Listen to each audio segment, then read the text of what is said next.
La palabra del Señor se encuentra en el libro de Hechos, capítulo 16, del 23 al 30.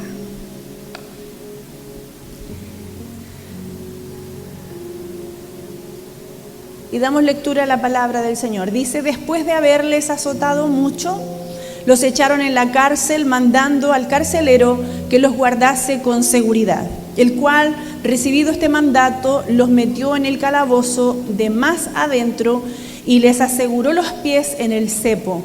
Pero a medianoche, orando, Pablo y Silas cantaban himnos a Dios y los presos los oían.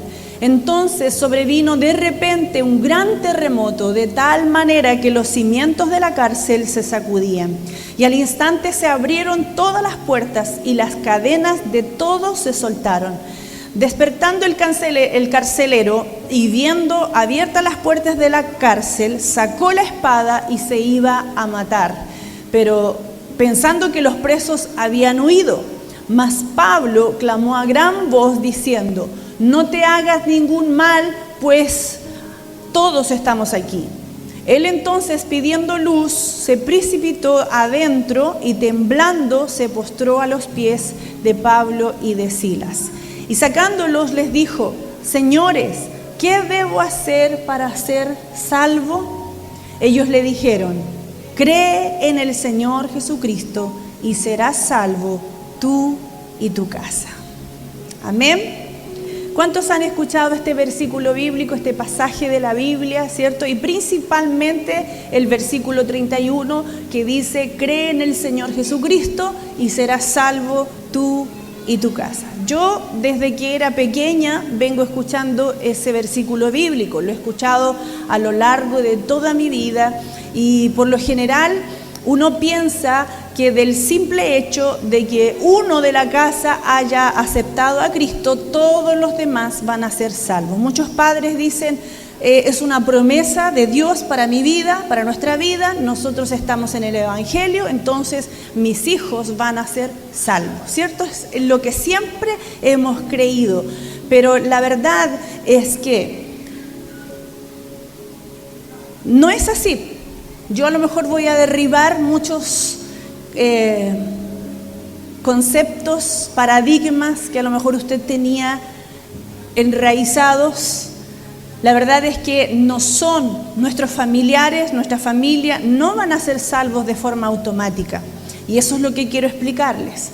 Después que sucedió todo lo que sucedió con el carcelero, pregunta: ¿qué debo hacer para ser salvo? Amén. ¿Todos me siguen hasta ahí? Entonces Pablo en ese momento recibe una gran revelación del Espíritu Santo que es específica para esta persona, para el carcelero, cuando él pregunta, ¿cierto? ¿Qué debo hacer para ser salvo?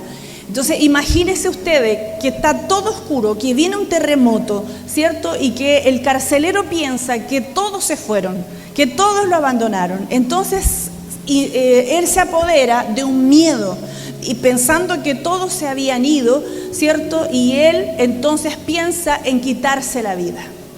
En ese momento algo sucede. Pablo le dice: no te hagas nada, porque estamos todos aquí. Para él en ese momento fue impactante ver que nadie se había ido. Usted puede imaginarse, usted cuidando una cárcel, viene un terremoto en medio de la noche, todo oscuro, y usted piensa: ¿qué va a pasar con los presos? Los presos van a salir arrancando, ¿verdad? Entonces fue eso lo que le pasó. Pero Pablo sabe cuál es el desenlace de esta historia. Él sabe que si le dice que él cree, que si él puede creer, Dios puede salvarlo a él y además a toda su familia. Amén. Entonces el carcelero dijo: yo lo saco, ¿cierto? Tengo la responsabilidad de hacerlo como carcelero, pero una cosa yo pido: que ustedes vayan a mi casa y me ayuden a salvar a toda mi familia. Debemos entender que si queremos llevar a nuestra familia y a nuestros familiares a Cristo, tenemos la responsabilidad de hacerlo como el carcelero lo hizo. Amén. Cuando él fue cuando él recibió a Cristo, él le dijo, ¿qué debo hacer para ser salvo? En ese momento, Cristo llegó a su vida y entonces él inmediatamente pensó, esto que es tan glorioso, no lo quiero solo para mí, yo lo quiero para toda mi familia. Amén. Entonces, ¿cómo sabemos que esta es una palabra específica para un hombre y no es una promesa general? Porque tenemos textos que son contrarios a lo que esta idea nos propone como una promesa general. ¿Y cuáles son estos textos? Veamos Lucas 12 del 51 al 53. Dice Lucas 51 al 53, ¿pensáis que he venido para dar paz en la tierra? Os digo, no, sino disensión. Lea conmigo, porque de aquí en adelante 5 en una familia estarán divididos, 3 contra 2 y 2 contra 3, estará dividido el padre contra el hijo y el hijo contra el padre, la madre contra la hija contra la madre, la suegra contra su nuera y la nuera contra su suegra. Eso no es una contradicción de lo que Jesús está diciendo cuando Él dice, mi paz os dejo, mi paz os doy, no como el mundo la da, yo la doy. En ese momento, cuando Jesús está diciendo eso, mi paz os dejo, mi paz os doy, se está refiriendo a la paz interior, la paz que nosotros podemos sentir en nuestro mundo interno, en nuestro mundo psicológico, en nuestro mundo sentimental, emocional, psicológico. A eso se refiere Jesús y no a la paz circunstancial. Entonces, cuando nosotros vemos esta palabra que dice que el Señor, Él ha venido para que haya división, se refiere que a muchos, cuando aceptan a Cristo, la propia familia se levanta contra ellos para perseguirlos. ¿Cuántos aquí le pasó eso cuando recibieron a Cristo? Amén. ¿Cuántos de nosotros, cuando decidimos obedecerle al Señor, seguir a Jesús, hacer su voluntad, la propia familia se levanta para perseguirnos? ¿Verdad? En la iglesia donde nosotros pastoreamos hay muchas personas nuevas y la gran dificultad que ellos tienen es que, ¿cómo lo hago con mis familiares? Que me dicen que, claro, ahora que eres canuto, ahora que vas a la iglesia, es que tú no puedes dejar esto, no puedes hacer esto otro, ¿verdad? Pero nosotros tenemos que entender que aquella persona que acepta a Cristo va a tener mayor oposición por parte de la familia. Si Jesús creyera que si una persona acepta a Cristo y todos los demás van a ser salvos en su casa, entonces va a aseverar que cuando recibimos a Cristo, los propios de nuestra casa, ellos nos van a perseguir. Primera a los Corintios, capítulo 7, versículo 16, dice, ¿qué sabes tú, oh mujer, si quizás harás salvo a tu marido? ¿O qué sabes tú, oh marido, si quizás harás salva a tu mujer? Si el propio Pablo quisiera decir que del momento en que yo acepto a Cristo, entonces todos los demás de forma automática son salvos, entonces no haría esta pregunta y diciendo, ¿acaso marido tú podrás salvar a tu mujer? ¿O acaso mujer tú podrás salvar a tu marido? Entonces, esto nos enseña que aquellas mujeres que vienen a la iglesia, que sus maridos no son cristianos, tienen el poder, tienen la responsabilidad de alcanzar a sus maridos a través de su testimonio. Amén.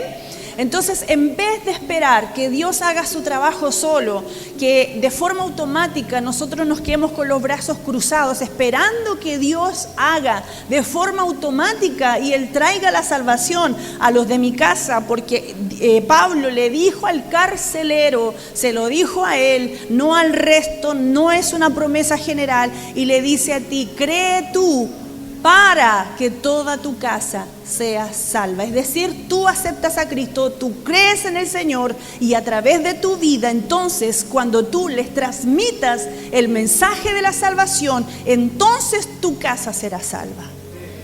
Amén. Entonces aquello que nosotros pensamos, una vez un hermano de la iglesia se acercó y dijo, pastor, es que yo en realidad, mi hijo es adolescente y él no quiere venir a la iglesia, entonces ¿cómo yo lo voy a obligar? Entienda, pastor, o sea, usted sabe la edad que ellos tienen. Yo me alegré mucho de ver estos adolescentes que están ahí, uno que está ahí, otra que está acá. independiente de que a lo mejor ellos no estén escuchando o que no estén entendiendo, la palabra del Señor está siendo sembrada en sus corazones. Amén. Entonces,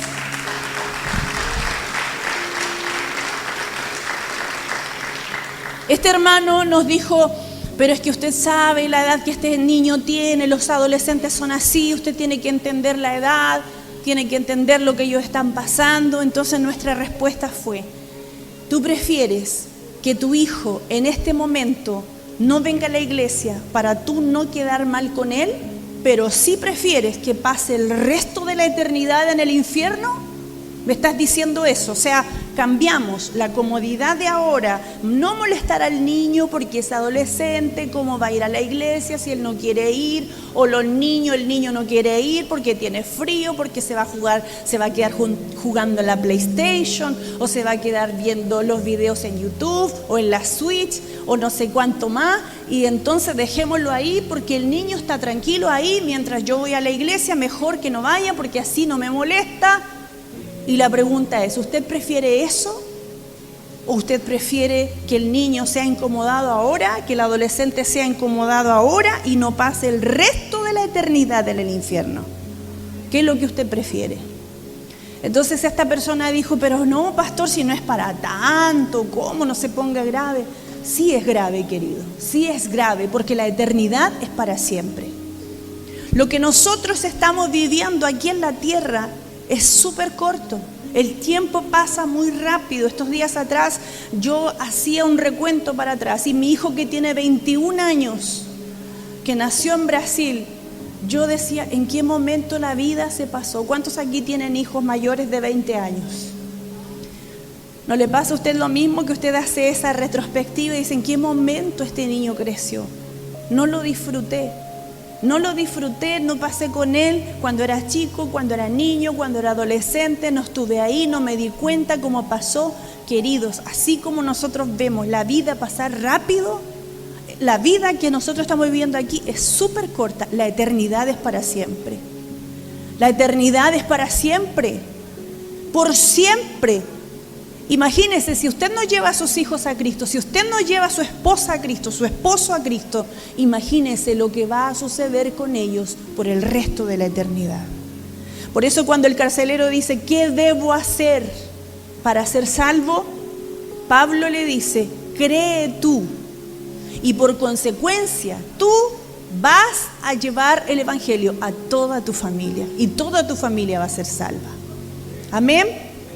Entonces, en vez de esperar que Dios haga solo el trabajo que no le corresponde a Él, debemos nosotros cooperar con este propósito, con este deseo que Dios tiene. Y ahí entonces la figura cambia, porque nosotros pasemos a ser protagonistas en esta historia. Amén. Bien, el versículo 30, él pregunta, ¿qué necesito para ser salvo? Pablo le dice, cree. Y en los versículos 32 al 33...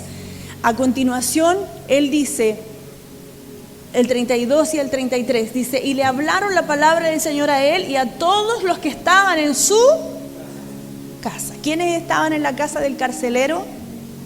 Toda su familia. ¿Se da cuenta que no es una promesa general como lo hemos venido escuchando desde niños? No, pero si no importa que mis hijos no vayan a la iglesia, total, la palabra del Señor promete, cree tú y toda tu casa será salva. No es así, no es automático, no es general.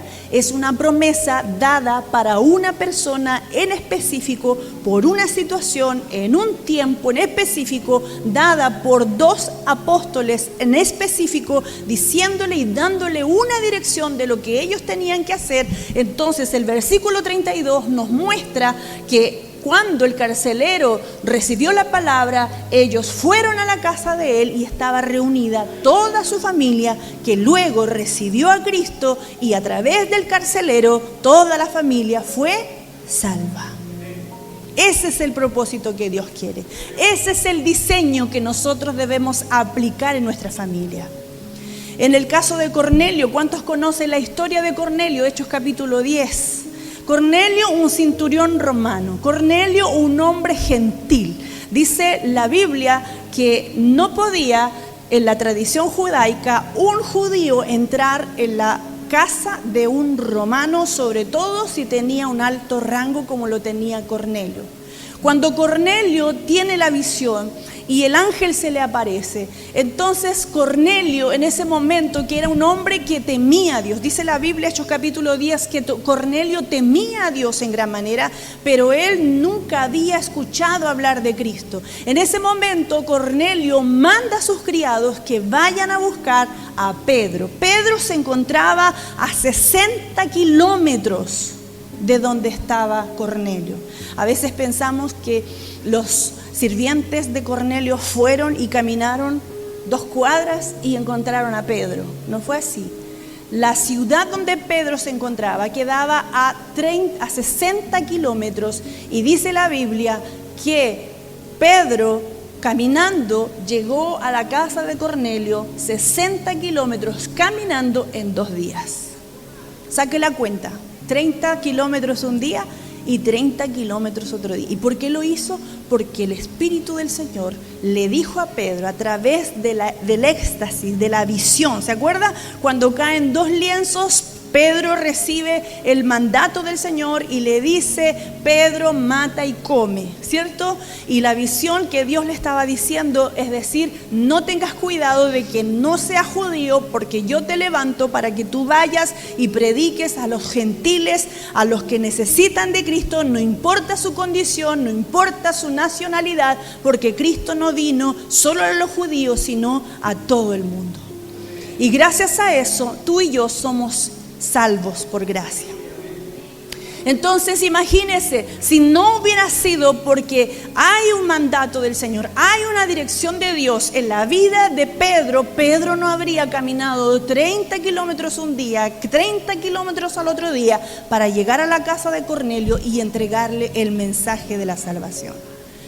Entonces, a partir de ese momento, cuando Cornelio recibe a Cristo, se abre una puerta para que el Evangelio sea entregado a todos los gentiles. Cornelio se da cuenta de que él quiere algo bueno de parte de Dios para él, pero no la quiere solo para él. Dice la Biblia que cuando Pedro llegó a la casa de Cornelio, tenía reunido ahí a toda su familia, a todos sus familiares, a sus amigos, a sus vecinos. ¿Para qué? Para que recibieran el mismo mensaje que él había recibido. Cuando tú recibes al Señor Jesucristo, recibes su palabra, recibes la salvación, la responsabilidad que tú tienes que hacer es lo mismo que hizo Cornelio, reunir a toda tu familia para que reciban lo mismo que tú has recibido.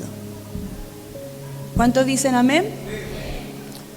Es una gran responsabilidad, es una gran responsabilidad. Diga a la persona que tiene a su lado, es una gran responsabilidad. Dígale, la salvación no es solo para ti.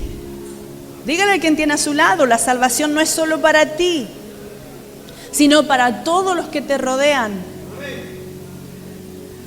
Quiero hablarles de 5 pasos para que la predicación del Evangelio sea entregado a nuestros familiares, a nuestra familia. El culto de hoy es dirigido hacia la familia, pero la familia no solo consiste en el núcleo familiar, sino que también existen los familiares. Los familiares son todos aquellos que están fuera de nuestra casa, ¿cierto? Tíos, hermanos, tíos, sobrinos, primos, todos ellos hacen parte de nuestros familiares. Y lo que yo quiero recomendarles, instarles, es lo que aparece en la primera carta de Pedro, capítulo 3. La primera carta de Pedro, capítulo 3, habla acerca de que nosotros tenemos que dar un buen testimonio. Un buen testimonio, predicar de forma silenciosa. ¿Sabe cuál es la predicación silenciosa?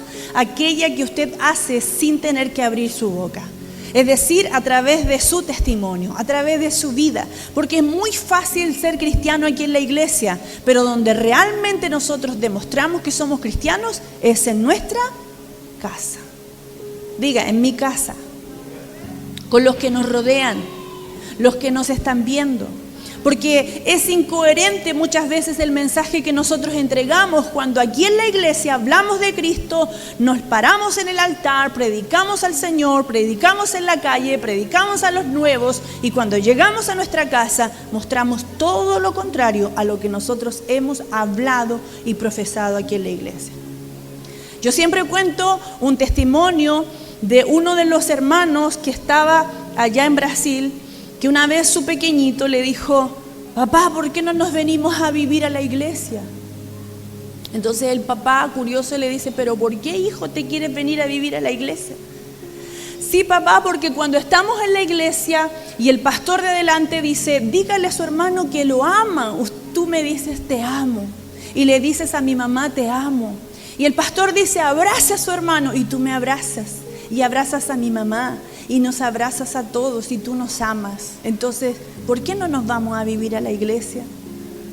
Porque cuando llegamos a la casa solo hay peleas, tú golpeas a mi mamá, tú me maltratas, pero en la iglesia tú nos amas. ¿Se da cuenta lo incoherente que podemos ser y predicar un evangelio y en la casa ser todo lo contrario de lo que nosotros somos?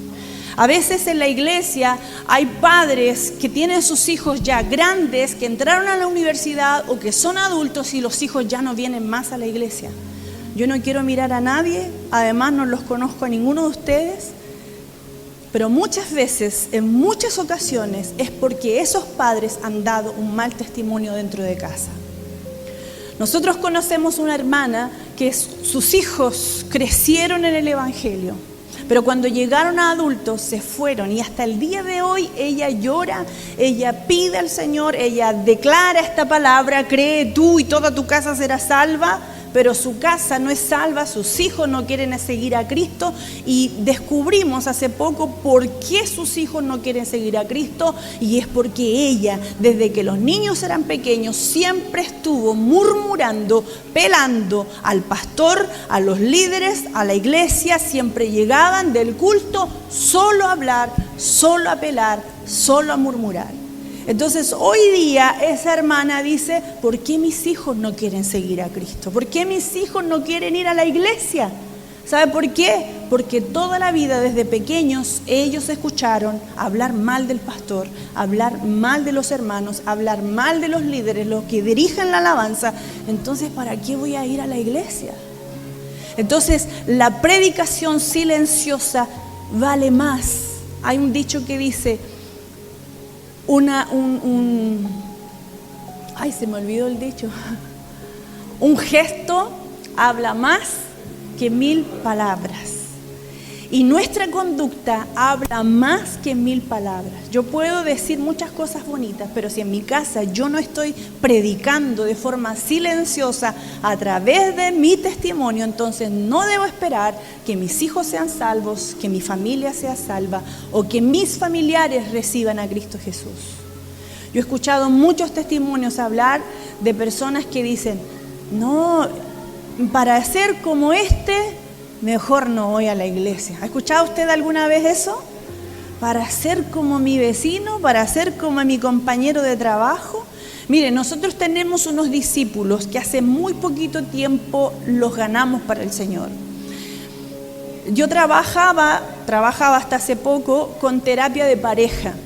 Y llegó una pareja a mi consulta que estuvo tomando terapia más de un año, hasta que finalmente yo los di de alta porque lograron superar sus problemas y aprender una dinámica distinta, a tener un estilo de vida distinto. Y el último día de las sesiones, el último día de su proceso terapéutico, él me dice: bueno, Katia, ahora que tú nos has dado alta, yo quiero decirte y quiero pedirte que tú me ayudes porque hay algo dentro de mí que todavía no está suplido. Y él dijo: no sé, mira, yo creo que mi parte espiritual es una parte que todavía no está completa. Y yo por dentro dije: bien, sí, ahí yo voy a entrar. Y dijo: mira, ayúdame, tal vez puede ser un gurú, alguien que me enseñe meditación, que me enseñe yoga, o que me ayude a rezar, o me lleve al budismo, no sé, ayúdame a conocer a alguien que me dirija en lo espiritual. Y yo le dije: yo te puedo ayudar. ¿En serio? sí, yo te voy a ayudar, yo los voy a ayudar. Ese mismo día el Espíritu Santo comenzó a poner palabra en mi boca y comencé igual que Pedro hablándole a Cornelio y salían palabras de Dios. Y al final de la sesión yo le dije, ¿ustedes quieren aceptar a Cristo Jesús? Sí, queremos aceptar a Cristo Jesús. Entonces hagamos la oración. Ellos hicieron la oración por salvación, ¿cierto? El plan de salvación, ellos recibieron a Cristo y al final del momento yo les dije, vamos a hacer un compromiso. De ahora en adelante ustedes no van a venir todas las semanas para recibir terapia, pero sí van a continuar viniendo todas las semanas para que nosotros podamos entregarles la palabra del Señor. Pero Katia, ¿cuánto nos va a salir eso? ¿Cuánto va a salir el costo de venir todas las...? Nada, gratis, porque ahora ustedes vienen por otra cosa. No vienen a terapia, a partir de ahora ustedes vienen para recibir a Cristo Jesús en sus vidas. Y ellos me decían, pero es que no puedo concebir en mi cabeza poder recibir todas las semanas una ayuda sin tener que pagar. Yo le dije, esta ayuda viene de lo alto, esta ayuda viene del Señor para sus vidas. En ese momento ellos empezaron a recibir a Cristo, a vivir una vida con Cristo, y el día de ayer los tuvimos de visita en nuestra casa. Y cuando estábamos en la casa tomando once, terminamos de servirnos once, yo puse la mesa para que todos mis hijos estuvieran, para que ellos como discípulos estuvieran y ellos vieran el ejemplo de que al momento de estar en la mesa, nosotros terminamos de comer, de tomar once y pasamos a la palabra del Señor. Entonces todos mis hijos estaban sentados y yo le dije, nadie se levante porque vamos a hablar de la palabra del Señor. Y la palabra del Señor no solo era para ellos, sino también para mis hijos. Entonces al final de la palabra donde estuvimos compartiendo, uno de mis hijos empezó a hablar y comenzó a compartir y a complementar lo que nosotros estábamos hablando. Luego el otro abrió la boca y comenzó también. Entonces mis discípulos que aceptaron a Cristo hace tan poco comenzaron así, ¿y estos niños cómo saben tanto? Porque desde pequeños ellos han recibido la palabra del Señor. Y a lo que quiero llegar con esto es que una predicación silenciosa vale más que 1000 palabras. Por eso que su testimonio sea real y que su vida pueda predicar a Cristo Jesús. La segunda recomendación práctica está en Colosenses capítulo 4, versículo 5, y habla de la importancia de actuar con sabiduría con los que están afuera. Colosenses 4, 5. Y también en 1 Corintios 14 encontramos, ¿qué es lo que dice ahí? Lea conmigo. Andad sabiamente para los de afuera, redimiendo el tiempo. ¿Cómo debemos andar frente a los demás? Sabiamente, con sabiduría. Mire, ¿cómo nosotros podemos predicar a Cristo a otros? Con nuestro testimonio, dijimos. En segundo lugar, con sabiduría. Es decir, yo no puedo ponerme a hablar en lenguas delante de alguien que está recién recibiendo a Cristo o de alguien que yo estoy orando por esa persona y todavía no ha llegado a Cristo y yo me pongo a hablar en lenguas. Me van a mirar como bicho raro. Hay personas que dicen, voy a ir a tu iglesia, pero ¿en tu iglesia les da el Espíritu? ¿Le han preguntado eso a usted? ¿Les da el Espíritu? Es que lo que pasa es que yo tengo mucho miedo de ir a la iglesia porque la gente empieza a gritar, empieza a llorar, empiezan a hablar cosas extrañas y yo me siento muy raro y no quiero ir a la iglesia por eso. Por eso que el apóstol Pablo nos dice que debemos andar sabiamente. Sabiamente significa que nosotros vamos a actuar de manera correcta. Hay personas que a lo mejor a nuestro alrededor no llegan a Cristo porque no estamos hablando de forma correcta, empezamos a hablar de manera distinta, cambiamos la voz, empezamos a usar palabras extrañas, ¿cierto? Y las personas no entienden. Nuevo convertido, por ejemplo, a lo mejor usted ganó a su esposo hace poco y usted quiere que su esposo haga exactamente lo que usted está acostumbrado a hacer, o que está ganando a su hijo, está ganando a un familiar para el Señor, no espere que ellos hablen el mismo idioma. Ellos son nuevos hijos espirituales y un nuevo convertido no necesita discutir cosas teológicas, necesita ser amamantado, ser cuidado, ser alimentado con la leche espiritual. Tenemos que tener cuidado con estos nuevos creyentes. Algunos creyentes predican muy mal el evangelio. No sé si usted ha escuchado, pero algunos como que amenazan. Te arrepientes o te vas a ir al infierno, ¿cierto? O aceptas a Cristo ahora, o aceptas obedecerle al Señor, o te vas a pasar la eternidad en el infierno. Dios quiera que aquí no haya nadie que le haya dicho eso a sus hijos, porque sería una manera muy insensata de poder querer convencerlos con el evangelio. Nosotros no estamos para dar malas nuevas, sino buenas nuevas. El evangelio es de buenas nuevas. Yo no puedo amenazar a alguien diciéndole que se va a ir al infierno. El evangelio de buenas nuevas dice, Pablo dice, me he hecho a los judíos como judío, para ganar a los judíos, a los que están sujetos a la ley, aunque yo no esté sujeto a la ley, como sujeto a la ley, para ganar a los que están sujetos a la ley, me he hecho débil a los débiles, para ganar a los débiles, a todos me he hecho de todo, para que de todos modos salve a algunos. Es decir, yo debo usar sabiduría para alcanzar a los que están en mi casa, para alcanzar a mis familiares. A veces antes de quitar algo, yo necesito dar algo. Cuando llega alguien nuevo, no, es que ahora tienes que dejar de fumar, tienes que dejar de beber, tienes que dejar de salir con los amigos, tienes que dejar de jugar fútbol, tienes que dejar de ver las series, tienes que dejar de ir a la disco. La persona dice, pero ¿cuánto eso? Mejor no voy, po. Mejor no voy a la iglesia si me están quitando todo. Antes de quitarle cualquier cosa, usted tiene que darle algo. Y lo que nosotros tenemos que darles es a Cristo, es darles un evangelio de esperanza, es darles un evangelio de salvación, de paz, de amor, de armonía, de seguridad, de prosperidad, de plenitud en todas las áreas de su vida. Entonces yo no puedo querer imponer en las personas que están recién llegando a Cristo que saquen todo. Tercer lugar, tercera recomendación práctica, no desistir de los tuyos. En los versículos 12 y 13, Pablo está diciendo acerca de esta idea de no abandonar a aquellos que usted está orando, y esto se alinea a la misma promesa que Pedro dice en el capítulo 3.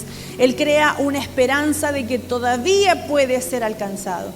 ¿Cree usted que Saulo, cuando él perseguía a los cristianos y era alguien que mataba a los cristianos, usted se podría imaginar que un hombre tan malo como ese un día pudiera ser transformado y volverse en el apóstol que se volvió?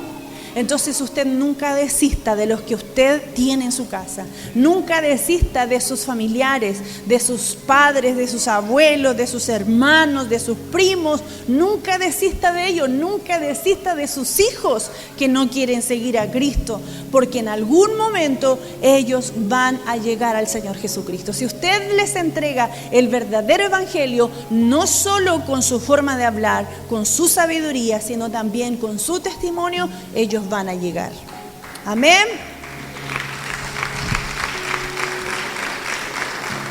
Dios puede cambiar la historia de las personas. Dios puede hacer las cosas que no son como si fuesen. Dios puede transformar las vidas de las personas. Dios puede hacer lo que usted no cree que el Señor puede hacer. Él lo puede hacer de forma milagrosa.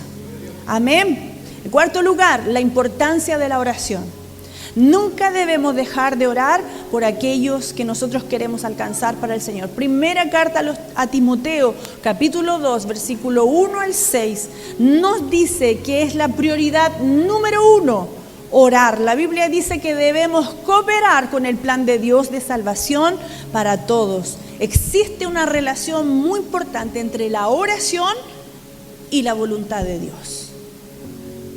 El Señor Jesús, cuando enseñó el Padre Nuestro, dice, venga tu reino, hágase tu voluntad. Entonces, cuando Él nos está enseñando a orar, Él nos está diciendo, tú vas a orar para que mi voluntad sea hecha. Entonces, cuando usted ora por sus hijos, su esposo, su familia, para que llegue a Cristo, para que sea alcanzado por el Señor, o para que ocurra un milagro, cualquier milagro que usted esté pidiendo para su familia, entonces usted debe saber que ante todo usted debe hacer rogativas, oraciones, peticiones, acciones de gracia y por sobre todo alinear su oración a la voluntad del Señor. ¿Le ha pedido al Señor usted algo por su familia? ¿Está pidiéndole algo al Señor por su hijo, por su esposo, por su esposa? Nunca deje de orar. Cuando mi hijo mayor, Esteban, que ahora tiene 28 años, había acabado de entrar a la universidad, 18 años, 10 años atrás. Entró a la universidad y como a muchos jóvenes les pasa que entran a la universidad y se desbandan. Y se olvidan de la iglesia, y se olvidan del Señor, y se olvidan de todo lo que uno les implantó desde que eran bebés. Esteban fue dedicado al Señor a los 8 días de nacido. Cuando estaba en el vientre, nosotros empezamos a profetizar sobre su vida, quién él sería. Ya escogimos su nombre, Esteban, porque Esteban significa corona. Y nosotros estábamos declarando que él sería una corona de honra para el Señor y también para sus padres. Cuando Esteban llegó a los 18 años y entró a la universidad, él se quiso desviar. Y pasó muchos días, prácticamente un año entero, en primer año de kinesiología, lejos del Señor. ¿Sabe lo que yo hacía? Todas las noches me levantaba a las 3 de la mañana.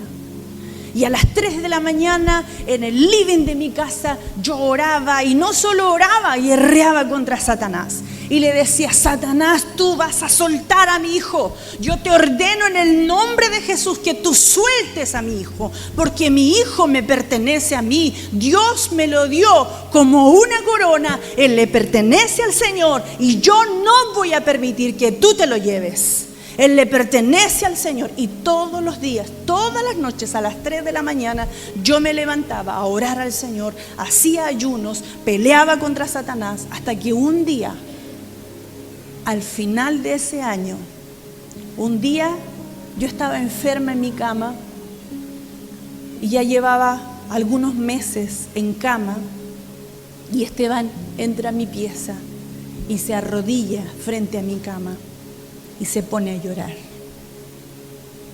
Y me dice: mamá, yo me arrepiento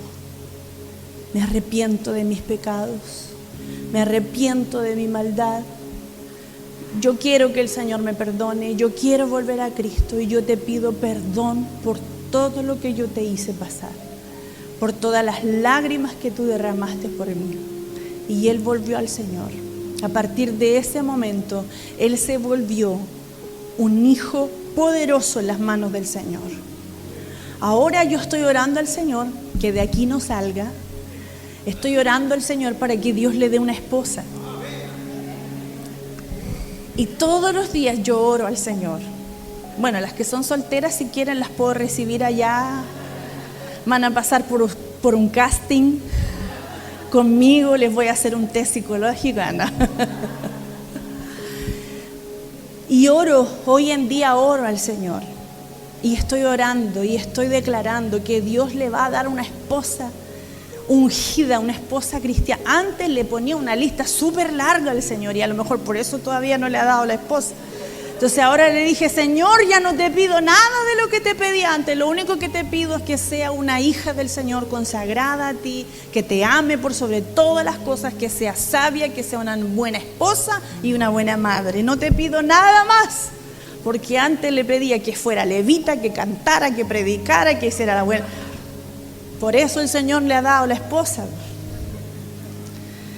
Entonces nunca desista de orar por los suyos. Amén. Nunca desista de orar por sus hijos.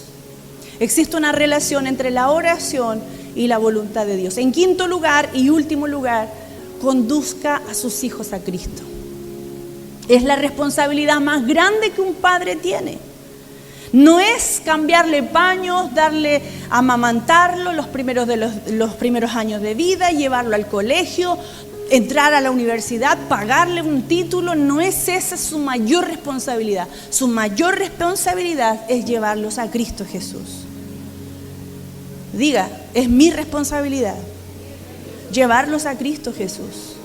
Porque cuando la Biblia dice en el Salmo 127 que herencia del Señor son los hijos, ¿cierto? Me parece que el versículo 3, Salmo 123, 27, 3.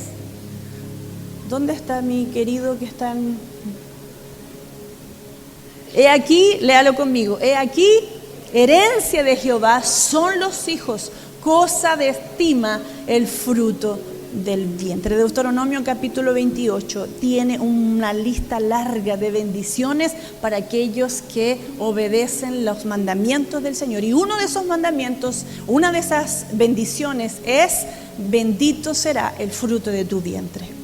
Entonces, herencia significa que no es propiedad mía, sino que es algo que se me ha delegado para que yo lo cuide, para que lo administre, y que un día voy a tener que dar cuenta por aquello que se me fue otorgado.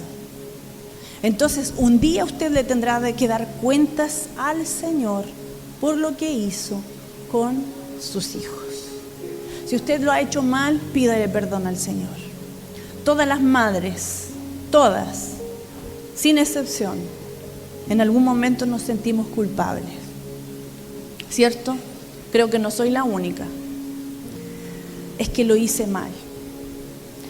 Un día yo, llorando, le dije a mis hijos, estábamos todos almorzando, y yo les pedí perdón por dedicarle tanto tiempo al ministerio y haberlos dejado a ellos por estar sirviendo al Señor a otras personas. Entonces mi hijo mayor me dice: mamá, no tienes nada que pedirnos perdón. ¿De qué estás hablando? O sea, hello. ¿Qué nos estás diciendo? Todo lo que tú estás diciendo. No, mamá, no pidas perdón. Si no fuese por todo lo que ustedes nos entregaron como ejemplo, nosotros no estaríamos sirviendo al Señor, amando al Señor y temiendo al Señor como lo hacemos, porque lo aprendimos de ustedes. Cometimos muchos errores. Cuando nosotros tuvimos a Esteban, yo tenía 19 años y mi esposo tenía 24. Yo tenía 19 años, saque la cuenta, 19 para llegar a 45. Ya dije la edad. Tenía 19 años cuando tuve a mi hijo. El primer hijo siempre es el conejillo de Indias, ¿cierto? El que paga el pato. Y nosotros tan jóvenes cometimos muchos errores con él. Pero aún así, él dio nuestro testimonio, dio nuestro amor por el Señor, dio los sacrificios que hacíamos por el Señor cuando estábamos en Brasil. Una vez me acuerdo que nosotros nos metíamos para lugares así tipo selva para predicar el Evangelio, y no teníamos auto para entrar en medio de aquellos lugares, y la gente que estaba allí era gente que ni siquiera tenía una mediagua. Eran casas construidas con sábanas solo para cubrirse de los zancudos. Y en ese momento me acuerdo que nosotros no teníamos cómo llegar para movilizarnos, y Dios nos había dado una moto. Entonces íbamos los 4 en la moto para llegar a aquel lugar. Entonces el Esteban, que era más chico, iba sentado así en la parte de adelante, como entre medio. Mi esposo iba manejando, yo atrás, y el Daniel, que es el segundo, iba como un tipo mochila encima mío para poder llegar al lugar donde teníamos que predicar el Evangelio. Y ellos vieron ese ejemplo. Quizás usted dirá: ya, pero yo no soy pastor, ya yo no voy a predicar el Evangelio. Su testimonio, cómo usted actúa con su esposo, cómo usted actúa con su esposa, cómo usted actúa con sus hijos, con sus nietos, con sus familiares, con sus vecinos, con sus compañeros de trabajo. Sus hijos lo están viendo, su esposo lo está viendo. Pedro dice que aquella esposa que su esposo no es cristiano puede ser alcanzado a través de su testimonio. Amén. Deuteronomio capítulo 6, del 6 al 9, habla acerca de cómo nosotros debemos guiar a nuestros hijos al Señor. Dice: y estas palabras que yo te mando hoy estarán sobre tu corazón, y las repetirás a tus hijos, y hablarás de ellos estando en casa y andando por el camino, al acostarte, cuando te levantes. El 8 dice: y las atarás como una señal en tu mano, y estarán como frontales entre tus ojos, y las escribirás en los postes de tu casa y en tus puertas. Dice, estas palabras estarán en tu corazón. Cuando la Biblia habla del corazón se refiere a la mente, al alma. El alma está compuesto por la mente, las emociones y la voluntad. En el alma, en la mente, las palabras del Señor estarán resonándose en sus mentes y las repetirás a tus hijos. Muchas personas delegan esta responsabilidad o la tercerizan a la escuela dominical. ¿Aquí tienen escuela dominical? ¿Sí? O la clase de los niños, ¿cierto? Que salió ahora. Y muchos papás delegan esa responsabilidad a que la iglesia les enseñe la palabra, o que el pastor o que el líder les entregue la palabra. Saque la cuenta, ¿cuántas horas sus hijos pasan en el colegio durante la semana? ¿Ha sacado la cuenta? ¿Cuántas horas son? ¿40? ¿40 y? Casi una jornada laboral. Ellos pasan toda la semana recibiendo humanismo, ideología de género, identidad de género, porque de eso se trata ahora las enseñanzas del colegio. Mundalidad, sexualizados. Los compañeros y las compañeritas ya no son como antes, ahora están hipersexualizados. Entonces, saque la cuenta, ¿cuántas horas de la semana sus hijos pasan en el colegio, en el internet, en Instagram, ¿cierto? En, ¿cómo se llama? YouTube, ¿cómo se llama la otra? Switch, ¿cierto? En TikTok, ¿verdad? ¿Cuántas horas? ¿Y cuántas horas usted le dedica para predicarles el evangelio? ¿Cuántas? ¿La horita que vienen aquí al templo, al culto? Pónganlos en una balanza. ¿Cuánto reciben más? ¿Reciben más de Dios o reciben más del mundo? Los chicos que van a la universidad, ¿cuántas horas a la semana? Yo veo a mis hijos el día entero estudiar. El día entero están estudiando para la universidad. Pero cuando llega la noche les decimos, ustedes aquí, siéntense aquí, vamos a hablar de la palabra del Señor. Entonces algunos, mamá, tengo que estudiar. No importa, estudia después. Vamos a compartir la palabra. Media hora, 20 minutos. No te vas a sacar un 1, un 3, un 3.9 por escuchar la palabra media hora. Ayer mismo estaban las visitas y mamá, ¿me puedo retirar? No, te quedas aquí porque tienes que escuchar la palabra del Señor. Ahora mismo nosotros vamos a llegar re tarde a Concepción. Aunque estén acostados, levántense, escuchen la palabra del Señor. O por lo menos vamos a orar juntos. ¿Por qué? Porque la palabra del Señor dice que es nuestra responsabilidad. Y cuando ellos se vayan de casa, nunca se van a olvidar de todo lo que tú les has entregado. ¿Sabe lo que pasó con los hijos de Elí? ¿Saben quién era Elí?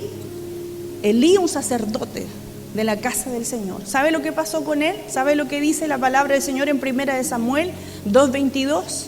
¿Sabe lo que pasó con ellos? Porque Elí no quería corregirlos. Mire lo que dice.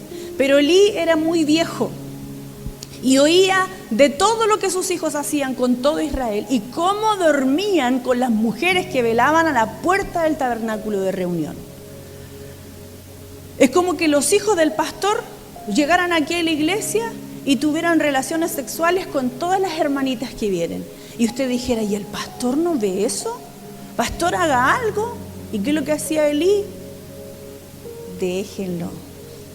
¿Ha escuchado eso usted de alguna familia, algunas casas? Déjenlo, si es niño, él no sabe.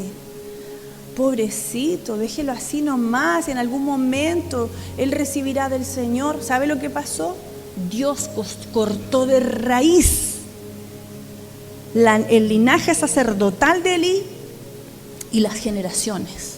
Murieron los hijos de Elí, murió la generación de Elí, hasta el último de los sacerdotes murió porque Dios quitó de ellos el sacerdocio y quitó de ellos la bendición de extender sus generaciones. ¿Sabe lo que pasó con los hijos de Samuel? El gran profeta Samuel. Veamos lo que dice, 1 de Samuel 8:5. ¿Sabe lo que pasó con ellos? Lea conmigo, 1 de Samuel 8:5. Y le dijeron, he aquí, tú has envejecido, le dijeron a Samuel, y tus hijos no andan en tus caminos. Por tanto, constitúyenos ahora un rey que nos juzgue, como tienen todas las naciones. Es decir, tus hijos, no queremos que tus hijos sigan el linaje profético, porque tus hijos están fuera de los caminos del Señor. Parece que Samuel aprendió muy bien de su maestro Elí. ¿No le parece a usted? Porque Elí lo hizo muy mal con sus hijos, no los corrigió. Y Samuel siguió el mismo ejemplo y sus hijos tampoco los corregía. Proverbios 29, 17 dice: corrige a tu hijo y te dará descanso y dará alegría a tu alma. Eso dice Proverbios 29, 17. Mire, en la psicología existen 4 tipos de correcciones, crianzas. Solamente las voy a nombrar: autoritaria, democrática, permisiva y negligente. No da tiempo para explicarles. Pero Proverbio 13:24 habla de lo que es la crianza bíblica, la corrección bíblica. Proverbios 13:24 dice: el que detiene el castigo a su hijo aborrece, mas el que lo ama desde temprano lo corrige. Mi esposo siempre dice en las predicaciones: hoy día los hijos mandan más que los padres. Los valores, los principios, las jerarquías se han trastocado, se han invertido. Ahora si el hijo dice: mamá, no vayamos a la iglesia, yo tengo mucho frío, no quiero ir, ya no vaya, hijo, quédese, lo vamos a dejar aquí con su hermano mayor que lo cuide. Y no van a la iglesia. Entonces hay padres que de repente uno dice: ¿y por qué no ha venido, hermano, tanto tiempo? Lo echamos de menos. No, es que mi hija es mucho frío para sacarlo. En el infierno no va a sentir frío. ¿No le parece a usted que es fuerte esto? Existe una autoridad en el Padre. Existe una autoridad espiritual cuando los padres decretan palabras, profetizan palabras, declaran palabras, especialmente en el varón. El varón es el hombre, es el sacerdote de la casa. Sacerdote significa que lidera, que intercede y que profetiza. La mayoría de los hombres descansan en ese trabajo en las mujeres, pero Dios levantó al hombre para ser sacerdote sobre su hogar. Y esa responsabilidad que usted tiene como hombre, un día usted tendrá que dar cuenta delante del Señor cómo usted lo ha hecho. Génesis 27, 27, encontramos cómo Jacob bendijo a su hijo. Independiente de que, cómo Abraham bendijo, ¿cierto? Isaac. 27, 27, dice: y Jacob se acercó y le besó, y olió Isaac el olor de sus vestidos, ¿cierto? Jacob se hizo pasar por su hermano, ¿cierto? Esaú. Y lo bendijo y dijo: mira el olor de mi hijo como el olor del campo que Jehová ha bendecido. Dios pues que te dé el rocío del cielo y las grosuras de la tierra y abundancia de trigo y de mosto, sirvan de pueblos y naciones se inclinen ante ti, sé Señor de tus maestros y se inclinan ante ti los hijos de tu madre, malditos los que te maldijeren y benditos los que te bendijeren. Esta palabra es muy amplia para hablarla hoy, pero sin embargo solo voy a decir una cosa: existe un poder en la boca de los padres. La bendición, estamos hablando de la bendición del padre, la bendición de la madre. Usted tiene una lengua que puede destruir, que puede matar o que puede dar vida. Santiago habla de eso, dice que podemos nosotros destruir, que un órgano siendo tan pequeño puede ser capaz de destruir todo el cuerpo y de matar a otra persona. Entonces nuestra boca no puede salir de nuestra boca agua dulce y agua amarga. ¿No es así que dice el apóstol Santiago? Yo no puedo bendecir a mis hijos. Y cuando digo bendecir no es: hijo, te bendigo, como lo hizo Jacob. Ciertamente toda la bendición que Isaac declaró sobre Jacob hasta el día de hoy se cumple en el pueblo de Israel.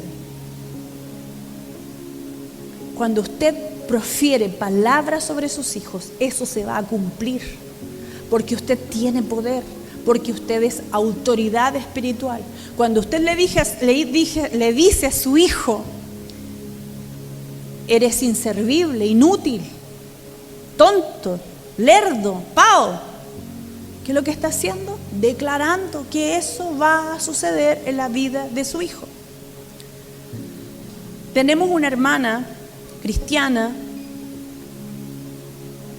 Su padre, cuando ella quedó embarazada producto de la violación de su tío, su padre la maldijo y le dijo: ¿qué vienes con eso de que mi hermano te violó? Eso es mentira, tú te metiste por ahí y quedaste embarazada. La niña, 13, 14 años, la echaron de la casa y el padre le dice: eres una mujerzuela, a partir de hoy los hombres van a jugar contigo, nadie te va a querer, todos te van a abusar, nadie te va a querer, te van a usar y nadie se va a casar contigo. ¿Qué cree usted que le pasó? Hace poquito Dios quebró esa maldición. Ella tuvo 7 hijos de diferentes 7 hombres que se rieron de ella, que la usaron y que nunca se quisieron casar con ella. ¿Por qué? Porque su padre la maldijo, porque su padre lo declaró con su boca. Entonces tengan mucho cuidado con lo que usted le dice a sus hijos. Esposos, tengan mucho cuidado con lo que usted le dice a su esposa, porque usted es autoridad espiritual y todo lo que sale de su boca se va a cumplir, porque Dios te puso como autoridad espiritual. Dios puso jerarquías, puso a los padres. Y la generación de Elí y la generación de Acab, Segunda de Reyes 9:8, fueron exterminadas. ¿Por qué? Porque no honraron al Señor. Póngase de pie, querido.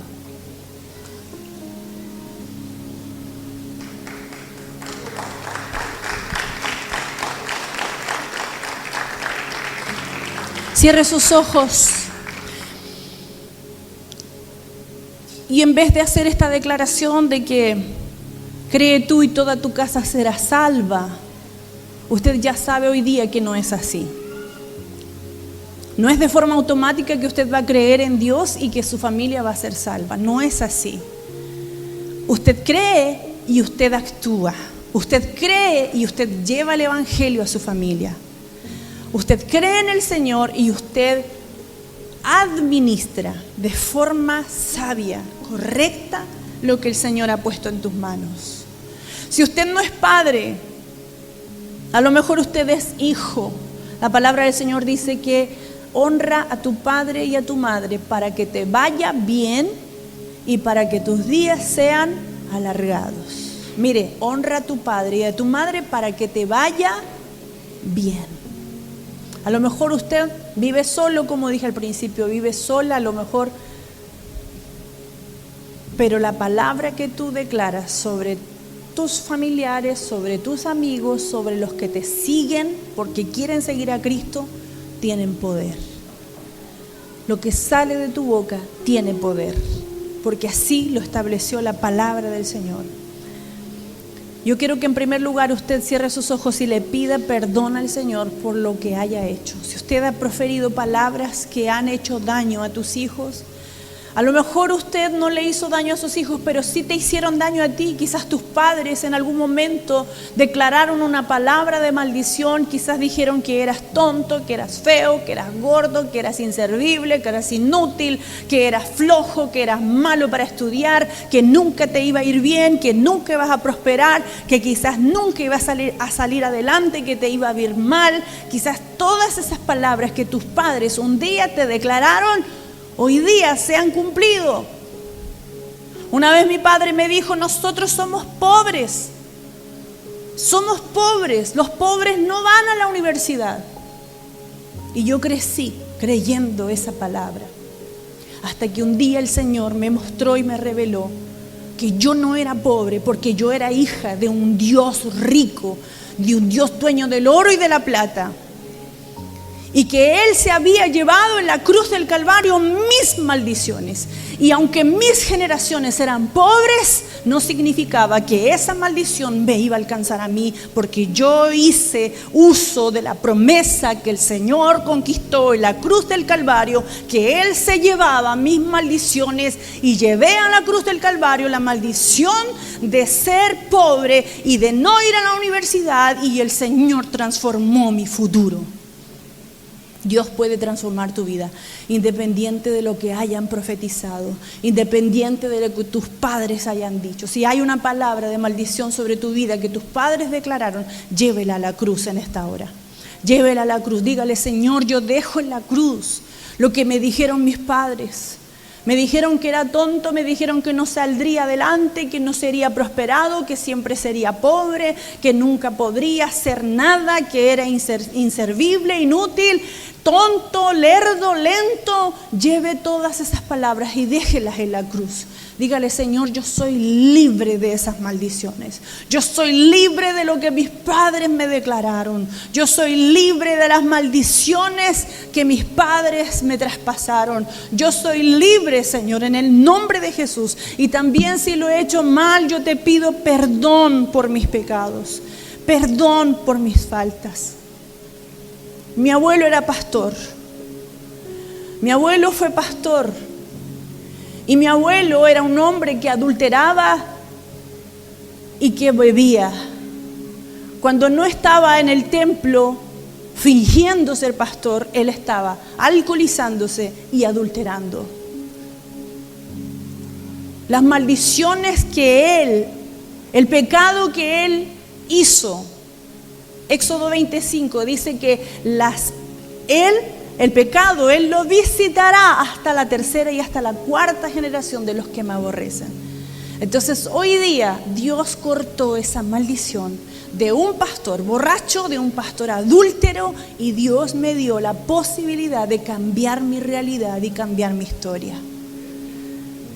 Lleve a la cruz del Calvario sus pecados, lleve a la cruz del Calvario sus errores, colóquelos en la cruz. Dígale: Señor, yo lo hice mal como padre, lo hice mal como esposo, lo hice mal como familiar, lo hice mal como hijo. Yo dejo en la cruz mis pecados, te pido perdón, Señor. Dígale al Señor, vamos, hable, abra su boca y dígale: Señor, y todo lo que dijeron contra mí, yo lo dejo en la cruz y te pido que te lleves todas mis maldiciones. Yo quiero ser libre en esta noche. Yo te pido, Señor, que me des una unción especial para ser un buen administrador, un buen mayordomo de lo que tú colocaste en mis manos, mi familia, mis hijos, mi esposa, mi esposo. En el nombre de Jesús, yo, Señor, te pido que me des la sabiduría para cuidar de ellos, que me des la sabiduría para llevarlos a Cristo Jesús, para que mi vida sea un testimonio, para que mi vida sea un ejemplo de aquellos que no te conocen, de aquellos que no saben que tú eres el Dios, que tú eres el único que los puede salvar.